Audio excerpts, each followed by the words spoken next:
Isang hybrid scooter na pwede mong gamitin sa city at light off-road. Isang kakaibang motorsiklo na ngayon mo lang makikita. Itong ATR 160 ng QJ Motors na nagkakahalaga ng 149,000 pesos. Tindig pa lang nito, alam mo na agad, QJ Motor lang ang naglabas ng ganitong design. Distinct, kakaiba, wala kang kagaya sa kalsada, pero napakahalimaw din ng specs and features na nakapaloob dito. Nagkakarga ng 155.6cc engine, 16.1 horsepower ang kayang isipa. Kaya naman pala dahil 4 valves ang makina nito.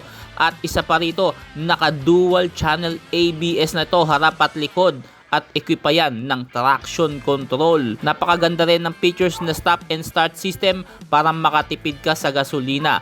Keyless na to, hindi mo na kailangan ng disusi pa, iwas nakaw. Hybrid system ang mga nakakabit dito dahil nga sa kanyang phone connectivity, meron ding phone mirroring, pwede mong makita ang cellphone mo sa iyong dashboard. Naka upside down telescopic fork sa harapan nito at tingnan mo naman yung mga gulong, nakadirayos na yan, mas capable siya sa mga light off-roading. Lahat ng mga ilaw na makikita mo rito ay LED na. Malapad ang compartment at kayang magkarga ng 8 liters ang kanyang fuel tank capacity. Naka silent starter na rin yan at ayon sa mga nakagamit, kayang tumakbo ng 45 km per liter at kung problema mo ay pyesa, pag hindi ka binigyan, samahan kita sa barangay.